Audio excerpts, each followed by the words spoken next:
va laisser le rapporteur. Mes chers collègues, dans cette introduction, je serai bref. Et je voudrais rappeler à tous les collègues que cette loi spéciale est extrêmement encadrée, puisque l'article 45 de la loi organique vise uniquement l'autorisation de continuer à percevoir les impôts existants jusqu'au vote de la loi de finances de l'année. Point. Sur la base, bien entendu, de l'état du droit 2024. Voilà. Donc, il me semble que tous les amendements qui ont été déposés, puisqu'il y en a eu 37, notre président en a déclaré irrecevable l'essentiel, puisqu'il n'en reste plus que 9, voilà, dont l'impôt sur le revenu. On en parlera tout à l'heure. Hein, ça me paraît constitutionnellement contraire. D'ailleurs, pourquoi retenir l'IR, le barème de l'IR, et pas l'actualisation du barème, par exemple, des droits de mutation à titre gratuit, ou en matière de TVA, les seuils qui ne sont pas indexés par la loi. Si la loi avait prévu que le barème de l'impôt sur le revenu était indexé sur l'inflation, le problème ne se poserait pas. Hein, mais traditionnellement, on le fait chaque année dans la loi de finances. Voilà ce que je voulais vous dire. Et que le Conseil d'État, dans son avis, d'ailleurs confirme cette analyse de bon sens, c'est que la finalité de la loi spéciale est de permettre, je cite, qu'interviennent en temps utile, c'est-à-dire avant le début de l'exercice budgétaire à venir, les seules mesures d'ordre financier nécessaires pour assurer la continuité de la vie nationale dans l'attente de l'adoption de la loi de finances initiale de l'année. Voilà. Donc tout est dit. Alors le problème, tant sur les dépenses que sur les recettes, c'est comment on applique ce principe. Alors, je vous rappelle que sur les dépenses, c'est très simple, c'est ce qu'on appelait autrefois les services votés, qui n'existent plus dans la loi organique.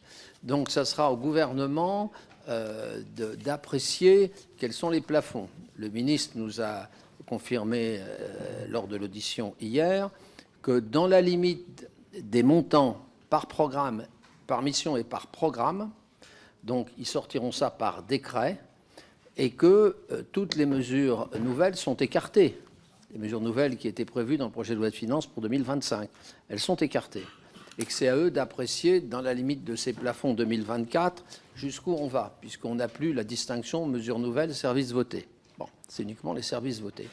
Et pour la recette, alors il y a quelques débats, je vous le dis tout de suite, sur les PSR, il y a deux PSR, il y a le PSR collectivité locale, qui, lui, est limitatif. Et donc, c'est couvert par l'article 1er, c'est pour ça qu'il n'y a pas besoin, d'ailleurs, d'amender, mais c'est sur la base de 2024. Donc, là encore, des mesures nouvelles à la hausse, ou à la baisse, d'ailleurs, parfois c'est à la baisse, ne sont pas intégrées. C'est 2024. Par contre, sur le PSR Union européenne, puisqu'on a eu plusieurs amendements là-dessus, c'est différent, puisque je vous rappelle que le PSR Union européenne est évaluatif. Donc, à la limite, qu'on mette 23, 22 ou 24 milliards, ça ne change rien, c'est un engagement international, comme c'est évaluatif, voilà. Donc, on en discutera parce qu'il y a un amendement là-dessus. Mais les deux PSR ne sont pas de même nature. Voilà quelques considérations avant que nous attaquions les amendements.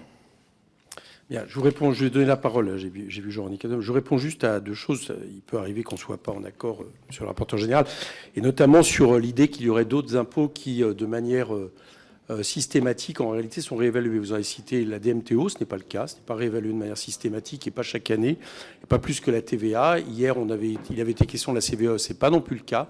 Les impôts qui sont réévalués de manière systématique, en réalité, je l'ai dit tout à l'heure, il y a une automaticité de leur réévaluation, ce qui n'est pas le cas pour l'IR, et ce qui pose, en l'espèce par rapport à la loi spéciale, si on considère que l'impôt existant doit concerner le périmètre des contribuables, ce qui pose un problème que la raison pour laquelle j'estime nécessaire de le corriger, j'estime être dans l'esprit, dans la règle constitutionnelle par rapport à une loi spéciale, où chacun conviendra en plus qu'il est très difficile d'établir des jurisprudences ou des usages, vu que cette loi n'a servi qu'une seule fois. Donc j'entends votre interprétation, ce n'est pas la mienne, et c'est la raison pour laquelle j'ai déclaré recevables ces amendements. Jean-René Cazeneuve.